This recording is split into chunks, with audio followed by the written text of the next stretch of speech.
오후 2시 30분. 서울 지하철 2호선이었어요. 을지로 입구역에서 강남역으로 향하는 전동차가 싱싱 달리고 있었습니다. 평일 오후라 그런지 차량 안은 그리 붐비지 않았고 직장인과 학생들이 조용히 앉아 있었죠. 누군가는 휴대폰을 보고 또 누군가는 꾸벅꾸벅 졸고 있었어요. 창밖은 깜깜한 어둠 속 전동차의 불빛만이 휙 스쳐 지나갔습니다. 시원한 에어컨 소리와 덜컹덜컹 철로 위를 달리는 규칙적인 소음만이 가득했죠. 그런데 바로 그때 차량 한쪽에서 술 냄새가 풀풀 진동하기 시작했습니다. 짙은 소주 냄새와 함께 거친 목소리가 울려 퍼졌어요. 야, 요즘은 군복은 뭐? 개나 소나 다 입냐? 30 중반으로 보이는 건장한 남자. 박태웅이 비틀거리며 자리에서 일어났습니다. 얼굴은 술기운으로 벌겋게 달아올라 목에는 번쩍번쩍 굵은 금목걸이를 하고 있었죠. 반팔 셔츠 사이로는 팔뚝에 새겨진 용 문신이 꿈틀 드러나 보였습니다. 박태웅의 시선이 향한 곳에는 25살 정도로 보이는 단정한 여군 이소영 중위가 조용히 앉아 있었습니다. 그녀는 깔끔하게 다린 군복 차림이었고 무릎 위에는 서류 봉투를 올려놓고 있었죠. 부대에서 있을 진급 시험 자료를 검토하던 중이었습니다. 이소영은 조용히 고개를 숙이고 있었지만 주변의 시선이 자신에게 따갑게 집중되는 걸 느꼈어요. 저 여자 좀 봐라. 군복 입고 뭘 그리 잘난 척이야. 박태웅 옆에 앉아있던 부하 하나가 킬킬거렸습니다. 그 역시 술에 잔뜩 취해 얼굴에는 흉터 자국이 가득했. 형님, 요즘 여자들 진짜 겁대가리가 없어졌어요. 군대까지 가고. 참나. 다른 부하도 거들었습니다. 모두 30대 전후의 건장한 체격. 옷차림이나 말투로 보아 딱 봐도 조직폭력배였습니다. 박태웅은 비틀비틀 이소영에게 다가갔습니다. 지하철이 흔들릴 때마다 몸도 휘청거렸지만 술기운 때문인지 전혀 아랑곳하지 않았어요. 볼륨 좀 보소. 군복으로도 안 가려지는데 박태웅은 이소영 앞에 딱 버티고 서서 위아래로 훑어보며 음흉하게 웃었습니다. 이소영은 고개를 들어 그를 쳐다봤지만 아무 말도 하지 않았어요. 눈빛에 당황스러움이 스쳤지만 곧 애써 차분함을 되찾으려 노력했죠. 야, 대답 안 해. 군대에선 예의도 안 가르치냐. 박태웅의 목소리가 점점 커졌습니다. 그의 부하들도 슬금슬금 하나둘씩 일어나 이소영 주변으로 다가왔어요. 순식간에 지하철 안의 분위기가 싸늘하게 얼어붙었습니다. 다른 승객들은 어쩔 줄 몰라 안절부절 당황하고 있었죠. 상가에 앉아있던 50대 아저씨는 신문을 든 손을 멈추고 걱정스러운 눈으로 상황을 지켜봤습니다. 하지만 상대가 여러 명인 조폭들이라 선뜻 나서지 못했어요. 맞은편에 앉아있던 젊은 엄마는 어린 딸을 품으로 꽉 끌어당겼습니다. 아이가 무서워할까봐 눈을 가리며 조용히 달랬죠. 한 노인분은 고개를 절레절레 저으며 혀를 찼습니다. 맨드콘, 세상이 어떻게 되려고. 대낮 지하철에서 저게 무슨 짓이야? 하지만 그 역시 몸이 불편해 직접 나설 수는 없었습니다. 대학생으로 보이는 젊은 남자들도 몇 있었지만 상대가 조폭들이니 잔뜩 겁을 먹고 서로 눈치만 볼 뿐이었죠. 야, 속옷도 국방색이냐 벗으면 태극기 나오는 거 아냐? 크크. 박태웅의 부하 하나가 낄낄거리며 저질스러운 농담을 던졌습니다. 이소영의 얼굴이 확 붉어졌지만 그녀는 여전히 침묵을 지켰습니다.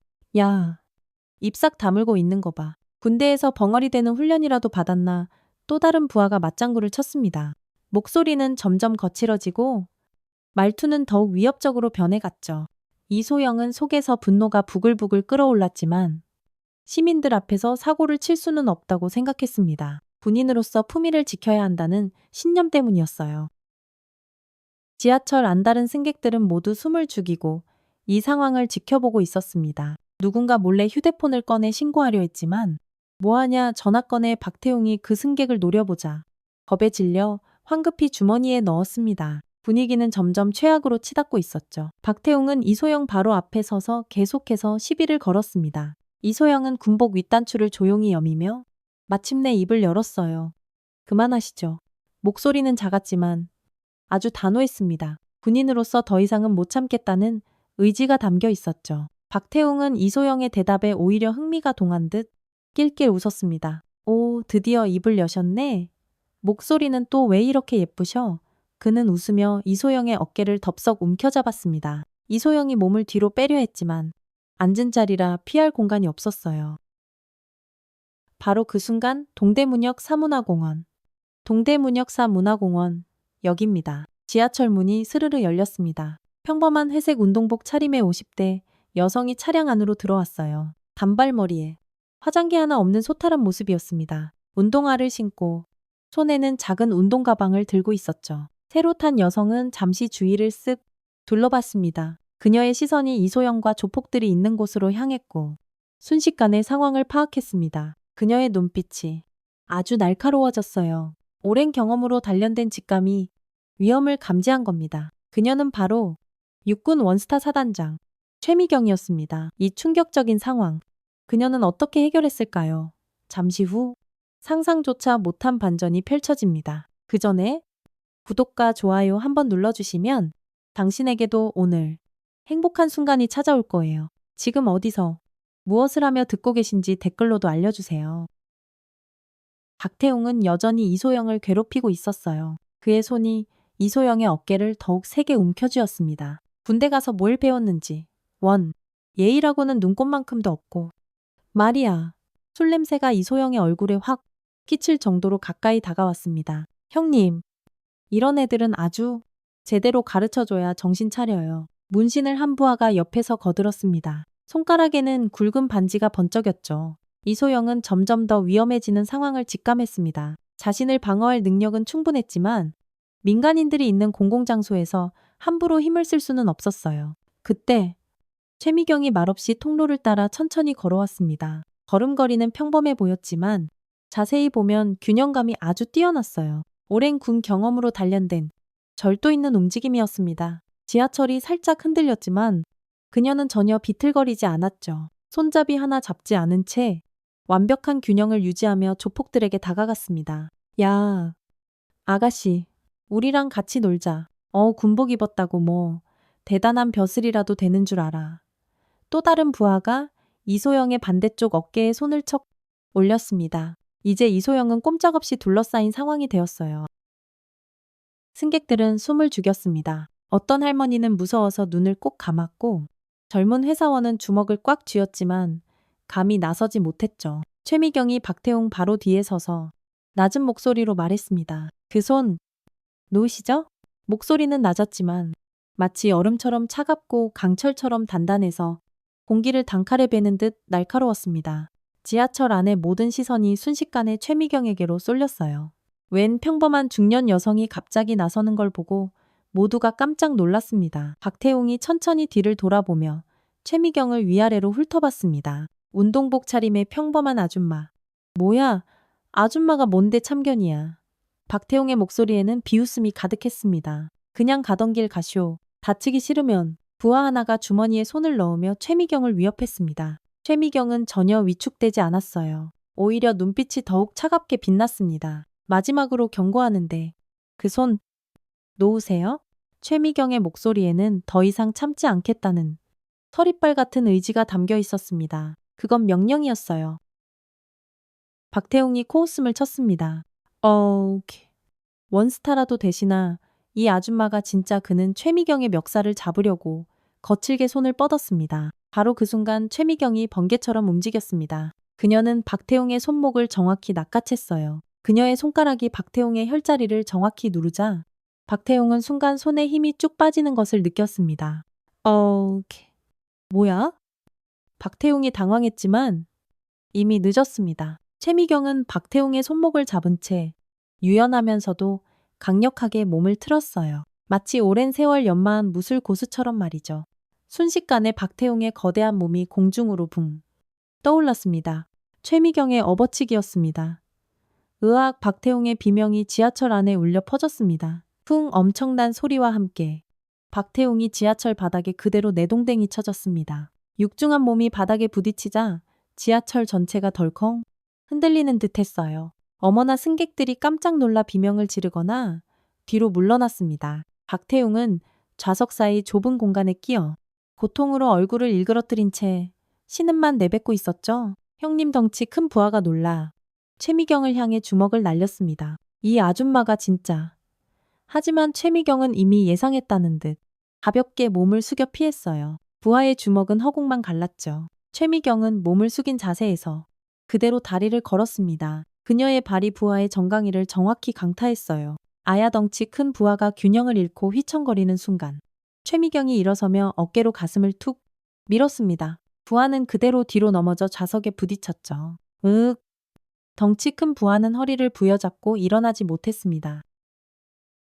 이 모든 일이 눈 깜짝할 사이에 일어났습니다. 뭐야? 이 아줌마 마지막 남은 부하가 화를 내며 달려들었습니다. 최미경은 침착하게 그의 움직임을 지켜보다가 그가 자신의 팔을 잡는 순간 반대 방향으로 몸을 확 틀었어요. 부하의 팔이 비틀리며 관절이 꺾이는 소리가 났습니다. 아악 아파요. 부하는 고통을 참지 못하고 비명을 질렀죠. 최미경이 부하의 팔을 잡은 채 바닥으로 밀어붙이자 그는 무릎을 꿇고 말았습니다. 항복합니다. 부하가 다른 손을 들며 다급하게 외쳤습니다. 최미경이 손을 놓자 부하는 그 자리에 주저앉아 아픈 팔을 부여잡고 끙끙댔습니다. 불과 10초도 안 돼요. 조폭 3명이 모두 바닥에 널브러졌습니다. 지하철 아는 물을 끼얹은 듯 조용해졌어요. 승객들은 모두 충격에 빠져 눈만 동그랗게 뜨고 있었죠. 평범해 보이던 중년 여성이 조폭 3명을 순식간에 제압하다니. 최미경은 깊은 한숨 한 번 내쉬지 않고 쓰러진 그들을 차갑게 내려다봤습니다. 마치 가벼운 스트레칭이라도 한 듯 여유로워 보였어요. 저 아줌마 대체 뭐야? 박태웅이 바닥에서 일어나려 애쓰며 중얼거렸습니다. 대박. 진짜 대단하다. 젊은 회사원이 작은 목소리로 감탄했습니다. 와, 진짜 영화 보는 줄 알았어요. 대학생이 친구에게 속삭였죠. 한 할머니는 최미경을 보며 고개를 끄덕였습니다. 아이고, 잘했네? 잘했어.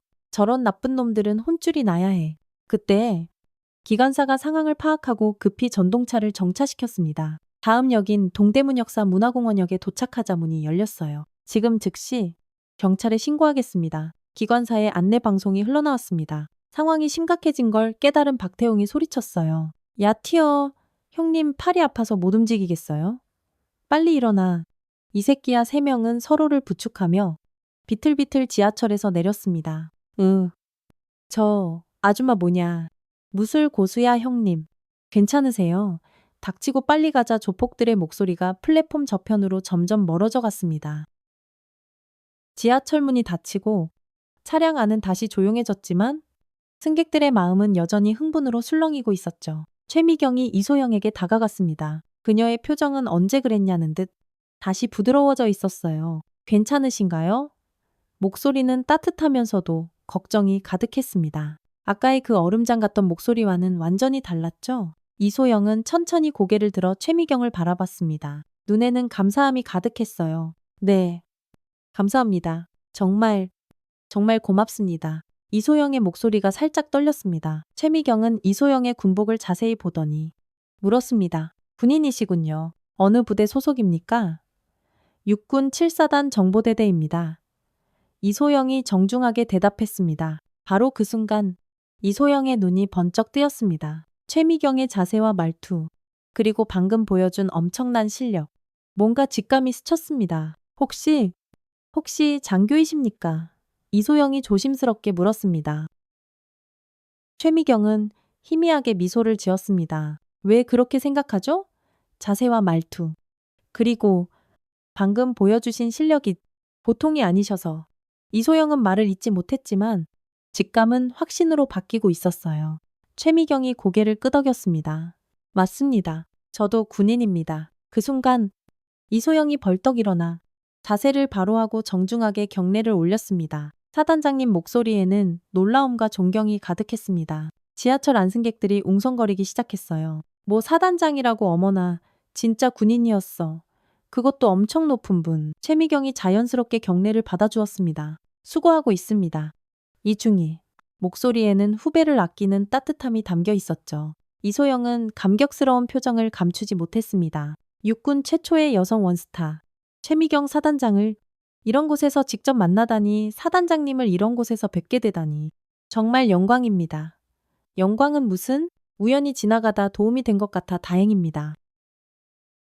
최미경과 이소영은 악수를 나눴습니다. 최미경의 손은 따뜻했지만 오랜 훈련으로 단련된 강한 힘이 느껴졌죠. 정말 감사드립니다. 사단장님이 아니었다면 괜찮습니다. 군인으로서 당연한 일을 했을 뿐이에요. 악수를 나누던 중 최미경의 시선이 이소영의 손목에 머물렀습니다. 거기에는 낡은 군번줄이 하나 채워져 있었어요. 색은 바랬지만 아주 정성스럽게 관리된 듯한 군번줄 끝에는 작은 은색 인식표가 달려 있었는데 최미경의 표정이 순간 굳어졌습니다. 최미경의 시선은 이소영의 손목에 채워진 낡은 군번줄에 그대로 고정되었어요. 오래된 면 직물은 색이 바래 있었지만 시리해진 부분은 새로 꿰맨 흔적이 역력했죠. 누군가 오랜 시간 아주 소중히 간직해온 물건임이 분명했습니다. 군번줄 끝에 달린 은색 인식표는 표면이 달아 모서리가 둥글게 변해 있었어요. 그걸 보는 순간 최미경의 가슴 속에서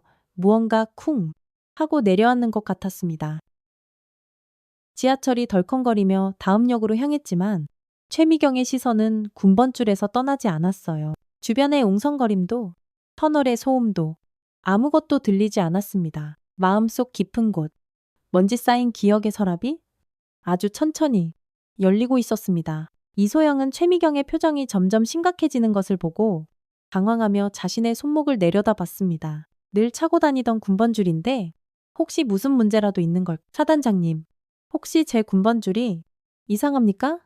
규정에 어긋나는 것이라면 바로 시정하겠습니다. 이소영이 조심스럽게 물었습니다. 최미경은 그제야 정신을 차린 듯 잠시 시선을 돌렸다가 다시 군번줄을 바라봤습니다. 아니에요. 규정 위반은 전혀 아닙니다. 그냥 그 군번줄이 조금 특별해 보여서요. 요즘엔 보기 힘든 아주 오래된 형태라 목소리에 묘한 떨림이 섞여 있었어요. 주변 승객들은 여전히 방금 전의 일로 수군거리고 있었습니다. 여보, 나 지금 지하철에서 진짜 대박인 거 봤어. 웬 아줌마가 조폭을 다 때려 눕혔는데 알고 보니까 사단장이래. 아, 조금만 빨리 찍었으면 대박 영상인데 진짜 액션 영화 같았어요. 하지만 최미경의 귀에는 이런 대화들이 전혀 들리지 않았습니다. 그녀의 모든 신경은 오직 이소영의 군번줄에 집중되어 있었죠. 마치 시간의 터널을 통해 과거와 현재를 연결하는 끈처럼 느껴졌습니다. 최미경이 더 자세히 보려고 몸을 살짝 기울였습니다. 인식표 뒷면에 무언가 각인된 것이 보였어요. 그 순간 지하철이 동대문 운동장역에 진입하며 속도를 줄였고 차량 안에 조명이 안정되면서 각인이 좀 더 명확하게 보였습니다. 최미경의 눈이 크게 뜨였습니다. 심장이 미친 듯이 뛰기 시작했어요. 오랜 세월 잠들어 있던 기억이 갑자기 깨어나는 것 같았습니다. 그곳에는 93년 9월 23일이라는 날짜와 함께 김돌석이라는 이름이 희미하게 새겨져 있었습니다. 최미경의 얼굴이 순간 새하얗게 질렸습니다. 손이 무의식적으로 떨리기 시작했고 입술이 살짝 벌어지며 작은 한숨이 새어나왔어요. 29년 전 1993년 9월 23일 그날의 기억이 마치 거대한 파도처럼 그녀를 덮쳐왔습니다. 그녀 인생에서 가장 위험했던 순간이자 동시에 가장 감사했던 순간, 대전 지하철 1호선 공사 현장 붕괴 사고, 그리고 그날 자신을 구해준 바로 그 사람, 김돌석. 지하철 문이 열리고 몇몇 승객이 내렸지만 최미경과 이소영은 여전히 자리에 앉아 있었습니다. 사단장님 괜찮으세요? 얼굴이 너무 창백하신데 어디 편찮으신가요? 이소영이 걱정스럽게 물었습니다. 최미경은 깊은 숨을 들이쉬며 마음을 진정시키려 애썼지만 소용없었어요. 김돌석의 따뜻한 미소, 그의 거친 손, 그리고 자신을 구해주던 그 순간들이 어제 일처럼 생생하게 떠올랐습니다. 괜찮아요. 그냥 갑자기 오래된 기억이 떠올라서요. 그녀는 간절한 목소리로 물었습니다. 정말 미안하지만 혹시 그 군번줄 어디서 난 건지 물어봐도 될까요? 이소영은 자신의 손목을 다시 내려다보았습니다. 이건 돌아가신 할아버지의 유품이었습니다. 이건 돌아가신 할아버지의 유품입니다. 할아버지께서 평생 소중히 간직하시던 물건이에요. 할아버지는 이 군번줄이 아주 특별한 의미가 있다고 늘 말씀하셨지만 구체적인 사연은 알려주지 않으셨습니다. 최미경의 심장이 더욱 세차게 뛰었습니다. 할아버지의 유품이라니 그녀의 예감이 확신으로 바뀌고 있었어요.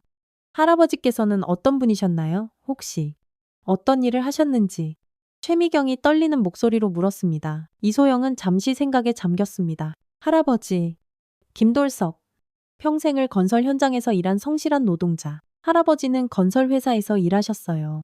특히 지하철 공사에 많이 참여하셨다고 들었습니다. 대전, 서울, 부산, 전국 곳곳의 지하철 공사 현장에서요. 아버지 말씀으로는 할아버지는 정말 성실하고 의리 있는 분이셨다고, 동료들 사이에서도 형님으로 통했다고 하셨습니다. 최미경의 눈가가 촉촉해졌습니다. 지하철 공사, 의리 있는 성격, 그리고 김돌석이라는 이름까지 모든 것이 맞아떨어지고 있었습니다. 29년 전의 기억이 더욱 선명하게 되살아났어요. 혹시 할아버지 성함이 I tend to 돌, 석, 씨인가요? 최미경이 거의 속삭이듯 조심스럽게 물었습니다. 이소영의 눈이 동그래졌습니다. 사단장님이 어떻게 할아버지의 흔치 않은 이름을 정확히 알고 있는 걸까? 네, 맞습니다, 할아버지. 성함이 김돌석이에요. 그런데 어떻게? 설마 할아버지를 아시는 건가요? 이소영의 목소리에는 놀라움과 궁금증이 가득했습니다. 최미경은 말없이 이소영을 바라봤습니다. 그녀의 눈에는 29년 전 무너진 공사장의 어둠 속에서 자신을 구해준 김돌석의 모습이 스쳐 지나가고 있었어요. 그때의 감사함, 미안함, 그리고 오랫동안 가슴에 품어왔던 그리움이 한꺼번에 밀려왔습니다. 주변 승객들도 뭔가 중요하고 감동적인 이야기가 오가고 있음을 직감하고 조용히 두 사람을 지켜보고 있었죠. 사단장님, 정말로 저희 할아버지를 아시는 거예요? 이소영이 간절한 표정으로 다시 물었습니다. 최미경은 잠시 눈을 감고 깊은 숨을 쉬었습니다. 이것은 단순한 우연이 아니었습니다. 운명이 만들어낸 만남이었어요. 그 군번줄, 정확히 말하면 원래 제 것이었어요. 최미경이 떨리는 목소리로 말했습니다. 아니, 더 정확히 말하면 김돌석 씨가 저에게 주신 것이었어요. 이소영은 더욱 혼란스러워졌습니다. 할아버지의 유품이 원래 사단장님 것이라니. 네, 무슨 말씀이세요? 할아버지께서 사단장님께 그 군번줄을 주셨다고요. 언제? 어떻게? 최미경은 다시 한번 군번줄의 날짜와 이름을 확인했습니다. 틀림없었어요. 29년 전, 정확히는 1993년 9월 23일이었어요. 그녀의 목소리는 마치 오래된 책을 읽어주듯 차분하면서도 감정이 실려 있었습니다. 그날 대전 지하철 1호선 공사장에서 끔찍한 붕괴 사고가 있었어요. 여러 명이 갇혔는데 저도 그중 한 명이었죠. 이소영은 숨을 죽이고 최미경의 이야기에 귀를 기울였습니다. 최미경의 눈빛이 먼 과거를 향했습니다. 저는 그때 23살 소희였어요. 군 공병대 소속으로 민간 건설업체의 안전관리를 지원하는 임무를 맡고 있었. 그날 오후 3시경 갑자기 땅이 무너지면서 터널 일부가 붕괴됐어요. 저는 순식간에 콘크리트 더미에 깔려버렸죠. 최미경에게는 지금 달리는 이 어두운 터널이 마치 그날의 무너진 지하 터널처럼 느껴졌습니다. 그때 저를 구해주신 분이 바로 당신의 할아버지 김돌석 씨였어요.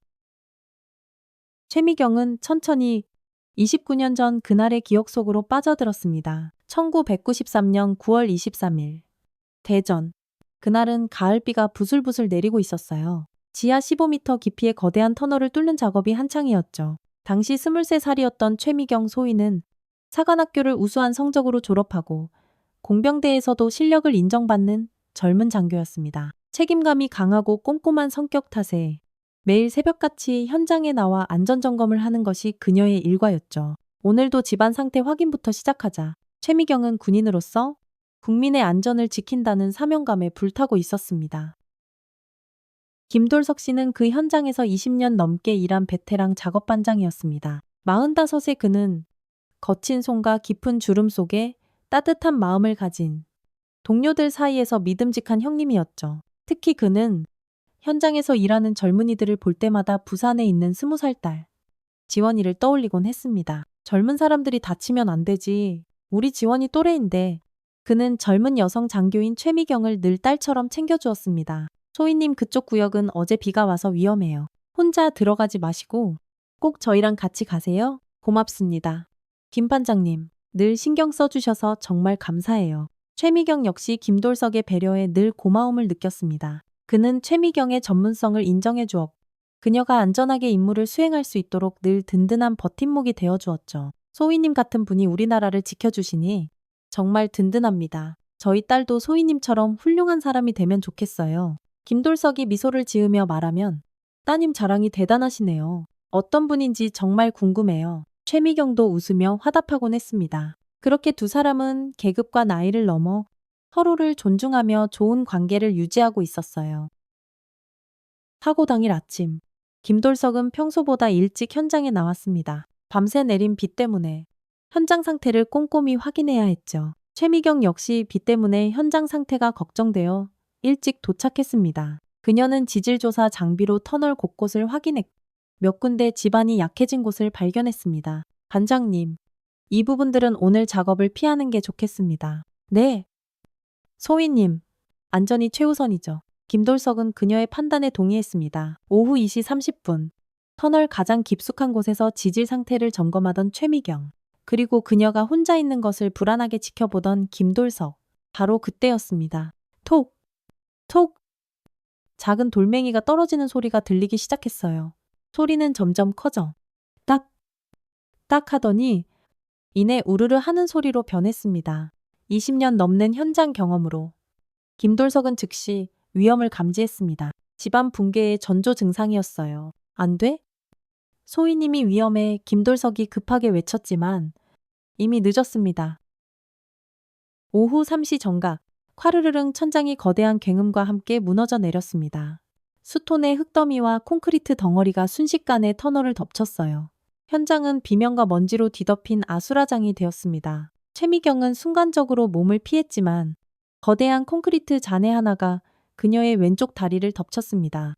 으아 극심한 고통의 비명을 지르며 그녀는 의식을 잃어가고 있었어요. 먼지가 자욱한 어둠 속에서 김돌석의 절박한 목소리가 들려왔습니다.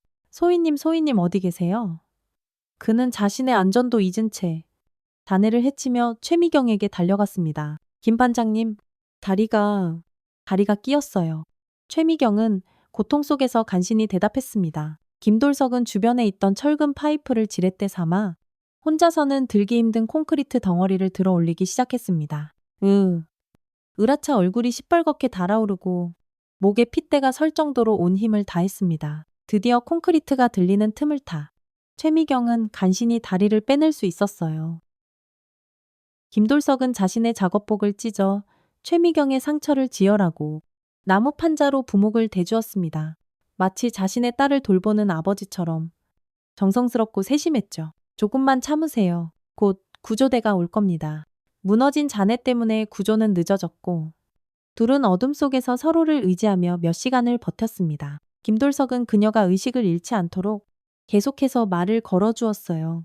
소희님, 이걸 가지고 계세요. 그는 자신의 목에서 낡은 군번줄을 풀어 최미경에게 건넸습니다. 제가 젊었을 때 군대에서 받은 건데 힘들 때마다 이걸 보면서 버텼어요. 행운을 가져다 줄 겁니다. 이렇게 소중한 걸 제가 받을 수 없어요. 아닙니다. 소희님이 가지고 계세요. 그게 제 마음입니다. 최미경은 눈물을 글썽이며 그 군번줄을 받았습니다.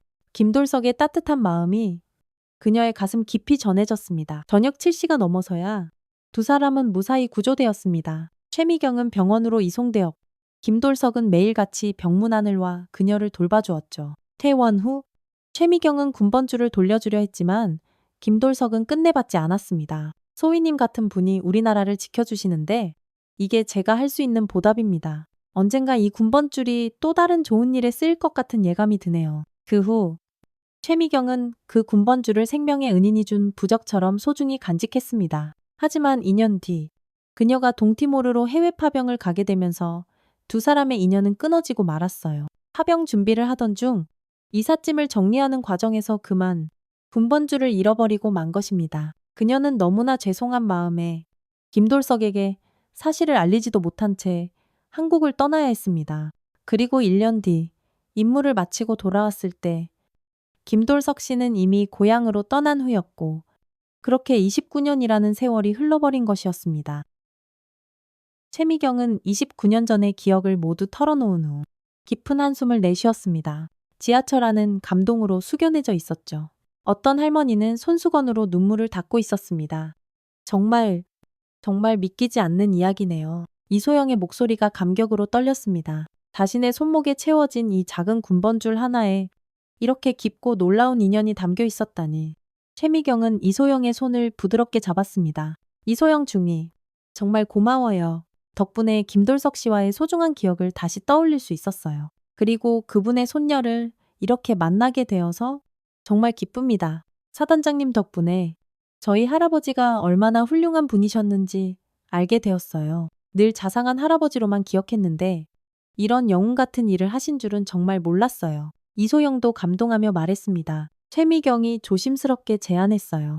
혹시 아버님과 영상통화 한번 할 수 있을까요? 저도 그분께 인사를 드리고 싶어서요. 네, 당연하죠. 아버지도 분명 기뻐하실 거예요.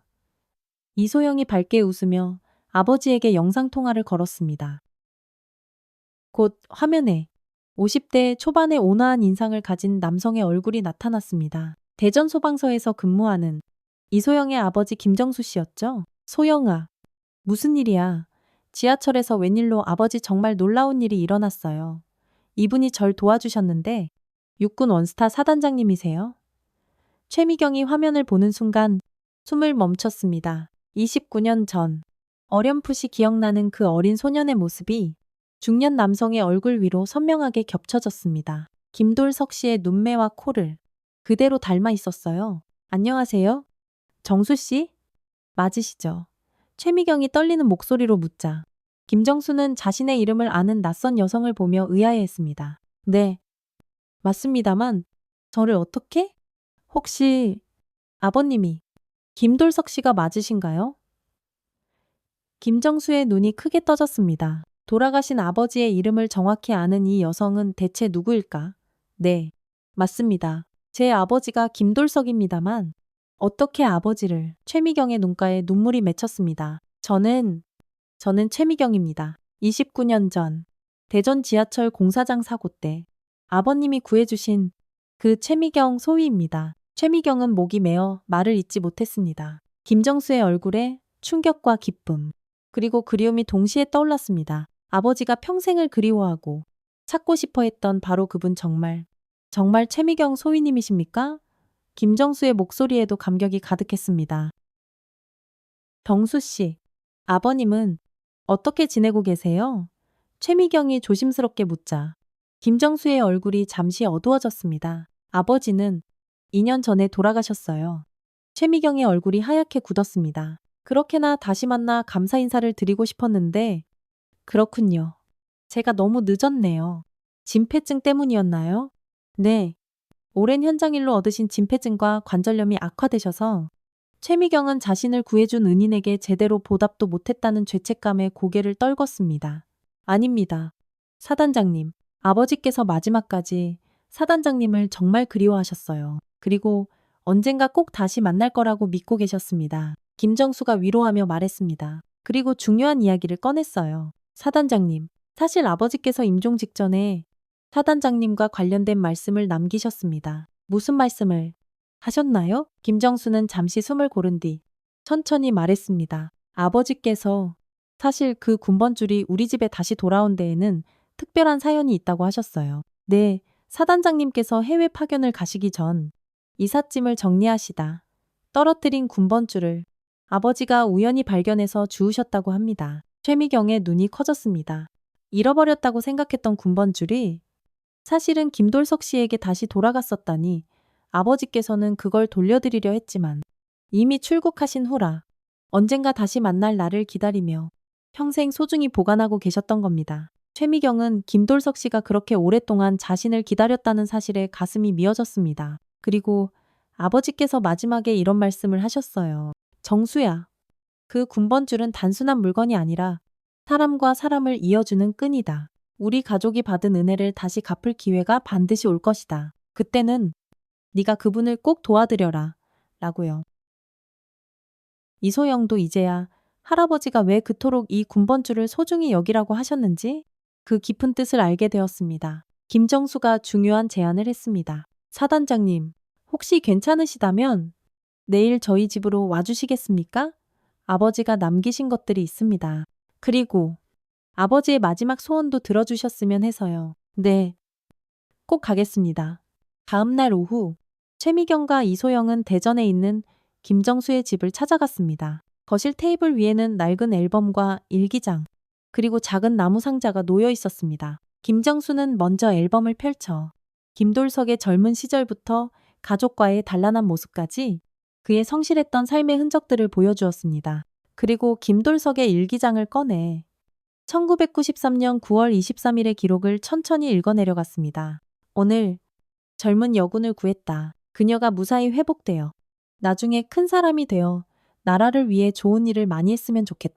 그녀에게 내 군번줄을 선물했다. 별것 아니지만 내 진심이 전해졌으면 언젠가 다시 만날 날이 있을까? 최미경은 김돌석의 따뜻한 마음이 담긴 글자 하나하나에 눈물을 참을 수 없었습니다.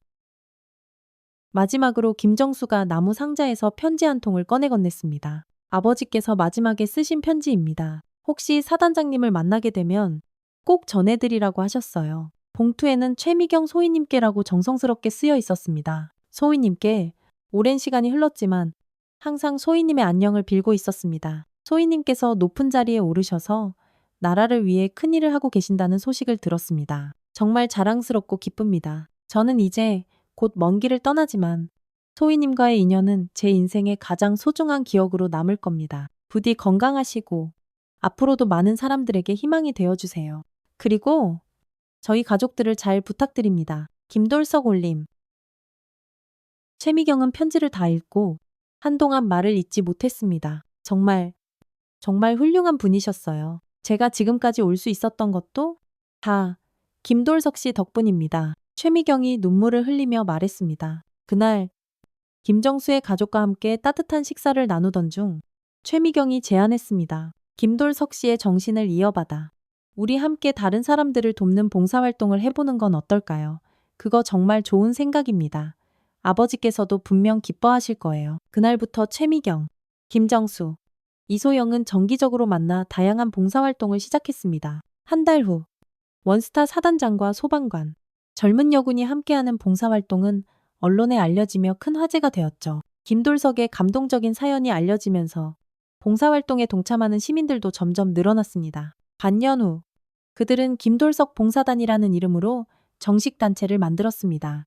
최미경은 명예회장을, 김정수는 실무를, 이소영은 젊은 세대의 참여를 이끄는 역할을 맡았죠. 할아버지의 이름으로 이렇게 좋은 일들이 계속 이어지다니 정말 기뻐요. 이소영이 감격하며 말했습니다.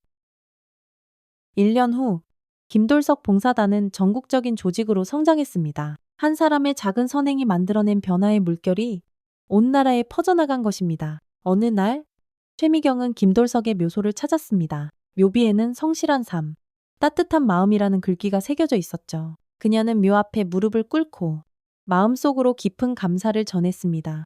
김돌석 씨, 정말 고마웠어요. 당신의 정신을 이어받아 더 많은 사람들을 돕겠습니다. 부디 편히 쉬세요. 그렇게 김돌석의 선한 의지는 시간과 공간을 넘어 영원히 계속되었습니다.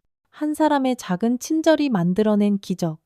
그것은 세상은 여전히 따뜻하며 한 사람의 선한 마음이 세상을 바꿀 수 있다는 희망의 증거였습니다. 오늘 여러분의 이야기는 어떠셨나요?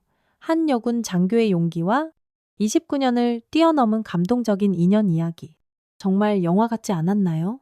여러분의 마음에도 따뜻한 울림이 전해졌다면 좋아요와 구독 잊지 마세요.